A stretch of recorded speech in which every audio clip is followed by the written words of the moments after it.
जो आदमी रस का विरोध करे आप उसको कहें कि इसमें भी रस है।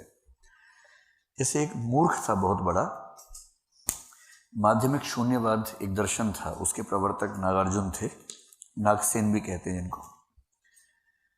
उन्होंने एक एग्जाम्पल दिया।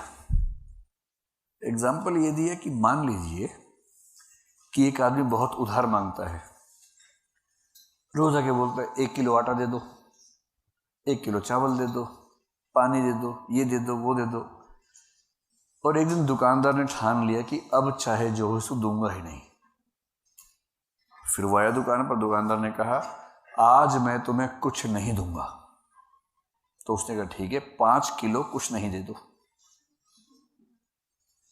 तुमने तो कहा आज मैं तुम्हें कुछ नहीं दूंगा, कुछ नहीं दो ना, 5 किलो दे दो कुछ नहीं। यह है मूर्खता का चरम स्तर। जैसे आपसे कोई नाम पूछे, आप कहें क्यों बताऊं, अच्छा क्यों बताऊं के आगे क्या लिखते हैं, क्यों बताऊं चौधरी, क्यों बताऊं चतुर्वेदी।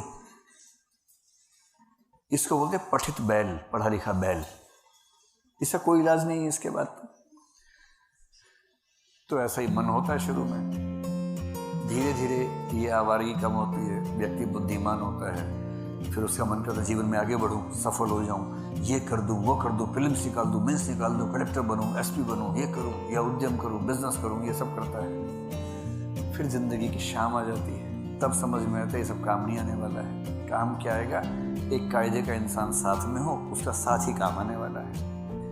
तब वो शांत होकर उन सब चीज़ों से मुक्त होकर कि छोड़ो इसमें क्या रखा है, छोड़ो उसमें क्या रखा है, तो शांति से वानप्रस्थ आश्रम में चला जाता है और वहाँ बुढ़ा बुढ़ी साथ में बैठ के बातें करते हैं, गप्पे मारते हैं और जीवन की संध्या वहाँ गुजारते हैं। यही तो जिंदगी है और क्या है। और पूरी सभ्यता का इतिहास देख लीजिए, शुरू का मनुष्य कितना जंगली किस्म का था, उसके जंगलीपन से बढ़ते बढ़ते आज की दुनिया कितनी सभ्य है उसकी तुलना में। देखिए परीक्षक आपको नहीं जानता, उसकी आपको जानने में रुचि भी नहीं है ना। उसके पास तो आपका विजिटिंग कार्ड है, आपकी उत्तर पुस्तिका। आपकी उत्तर पुस्तिका से ही आपके पूरे व्यक्तित्व को वो समझेगा। और इस परीक्षा में 2025 में से 1750 अंक आपके लिखे हुए पर आने हैं। लेखन सुंदर होना चाहिए, लेखन में प्रभाव ऐसा हो कि कोई परीक्षक आपका उत्तर पढ़े तो उसके मन में ये भाव है कि बस इसी बच्चे को ढूंढने के लिए सारा प्रपंच रचा गया था, और वो आपको बहुत अच्छे अंक देके, मतलब कम से कम उसकी तरफ से आपके आईएएस बनने की बाधाएं समाप्त हो जाएं। आगे तो ठीक है, इंटरव्यू भी है, बाकी पक्ष भी है। तो सबसे पहला पक्ष मैं बता चुका हूं, वो ये कि उत्तर लेखन का महत्व इतना ज़्यादा है कि आपकी सारी सफलता टिकी है इसी के ऊपर। इससे अंतर इतना पड़ता है कि मतलब 2 तरह के लोग, अगर मैं आपको एग्जाम्पल देके बताऊं, निशांत जैन को इतना ऊंचा रैंक मिला, मतलब लाख कारण आप सब उसके गिन लीजिए। मुझसे जब जब पूछा जाएगा, मैं निशांत से भी कहता हूँ, सबसे कहता हूँ कि सबसे बड़ा कौशल उसका लेखन कौशल है।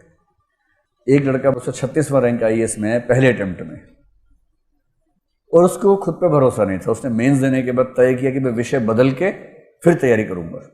उसने हिस्ट्री और हिंदी साहित्य से 2008 में एग्जाम दिया। जेएनयू से वो हिंदी साहित्य का विद्यार्थी था। जब उसने दे दिया एग्जाम तो उसको लग रहा था कि मैं हिस्ट्री में बहुत अच्छा लिख नहीं पाया हूं, मुझे भरोसा नहीं जम रहा, मैं हिस्ट्री छोड़ के फिलॉसफी लेना चाहता हूं। तब मैं फिलॉसफी पढ़ाई करता था उस समय। उसने मेंस देने के बाद फिलॉसफी में एडमिशन लिया, फिलॉसफी पूरा 3 महीने पढ़ भी लिया, तैयार कर लिया। उसके बाद मेंस का रिजल्ट आया, उसने इंटरव्यू दिया। इंटरव्यू उसका बहुत अच्छा नहीं हुआ।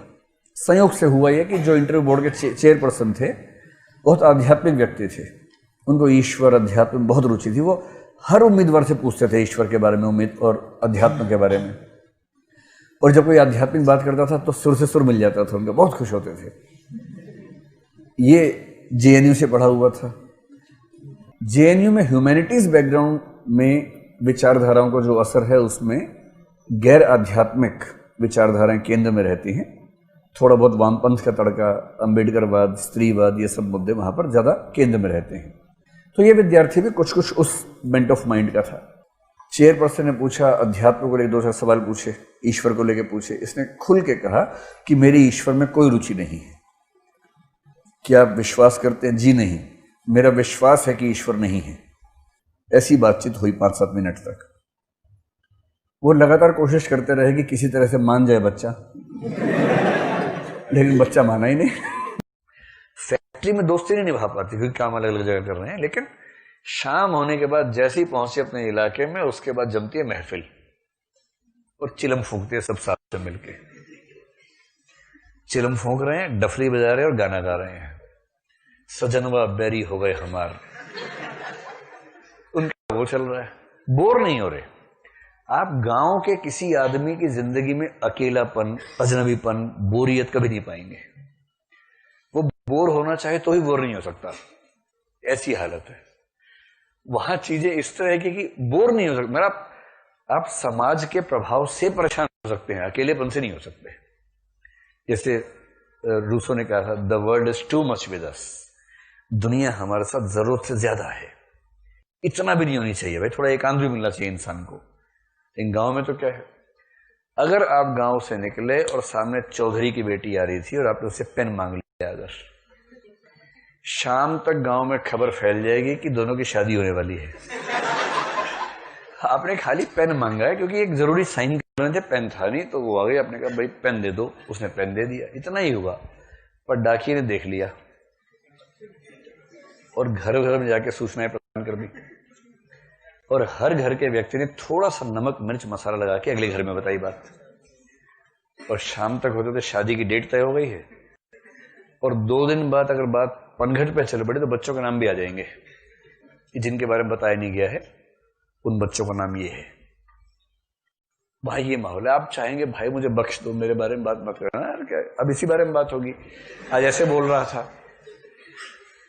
तो गांव में ये नहीं होता कि आप बोर होंगे। और पति पत्नी आपस में कितने भी अच्छे दोस्त हों, अगर 2 ही लोग साथ में, बोर तो हो ही जाएंगे। क्या बात करेंगे 24 घंटे, कैसी बात करेंगे? 2, 4, 6, 8 महीने के सुंदर काल के बाद फिर वही सब बातें जीएस टाइप की होनी शुरू हो जाती है कि जानती हो उत्तर प्रदेश में क्या चल रहा है, ये सब बात होती है। एक पति पत्नी में झगड़ा नहीं होता था कभी भी। तो एक पड़ोसी ने पूछा कि यार कमाल आदमी हो तुम लोग, सबके घरों में इतने बर्तन टूटते हैं, तुम्हारे घर में आज तक झगड़े की आवाज तक नहीं है, कैसे मैनेज करते हो? उसने कहा हम लोगों में एक अच्छी अंडरस्टैंडिंग है, छोटे फैसले पत्नी करती है, बड़े फैसले मैं करता हूं, और ऐसी सहमति है कि आज तक झगड़ा हुआ ही नहीं। बोले वाह क्या बात है, थोड़ा हमें भी बताओ, हम भी अपने घर में ट्राई करेंगे। बोला देखो, छोटे फैसले जैसे ये कि घर खरीदना है या बेचना है, जैसे बेटे की शादी किससे करनी है, ठीक है, ये सब छोटे फैसले हैं, ये पत्नी कर लेती है। बोले अच्छा, फिर बड़ा फैसला क्या है? बोले बड़ा फैसला जैसे अमेरिका को सीरिया से वापस आना चाहिए या नहीं, ये मैं कर लेता हूं। ऐसे ही रूस और अमेरिका में संबंध कैसे होने चाहिए, भारत पाकिस्तान पे सर्जिकल स्ट्राइक करे या ना करे, ये सब मैं कर लेता हूं। तो इससे हमारे घर का माहौल ठीक रहता है और कभी झगड़ा होता ही नहीं। हमने अपना अपना क्षेत्र बांट लिया है, काम करने का एरिया बांट लिया है। तो आप लोगों को शांत जीवन का उपाय समझ में आ गया? अंततः यही उपाय है, इसको जितना जल्दी अपना लेंगे उतनी जल्दी जीवन में शांति आ जाएगी, वरना क्रांति होती रहेगी। लेकिन भारतीय राजनीति ने एक से एक छठे में मूर्ख पैदा किए हैं, ये तो मानना पड़ेगा। एक मूर्ख ने पिछले साल कहा कि बंदर से मनुष्य बनते हुए किसी ने देखा नहीं, इसलिए हम मानेंगे नहीं। अब उसकी मूर्खता का स्तर सोचिए, किसी मनुष्य ने बंदर से मनुष्य बनते हुए नहीं देखा, जब वो बना ही नहीं तो कैसे देखेगा? किसी मनुष्य ने बंदर से मनुष्य बनते हुए नहीं देखा, इसलिए नहीं मानेंगे। आप सोचिए, सैद्धांतिक मूर्खता है कि इसका कंसेप्ट इतना गड़बड़ है। ये कुछ वैसी बात हुई क्योंकि आज के किसी मनुष्य ने पृथ्वीराज चौहान को नहीं देखा, इसलिए पृथ्वीराज चौहान को नहीं मानेंगे। और क्योंकि मैं अब तक अमेरिका नहीं गया, उससे अमेरिका ही नहीं। कुछ इस तरह की मूर्खता ये बहुत मुश्किल से अर्जित की जाती है, ऐसे नहीं मिलती है। इसलिए कठोर अभ्यास करना पड़ता है, कठोर अभ्यास करके ऐसी अर्जित होती है।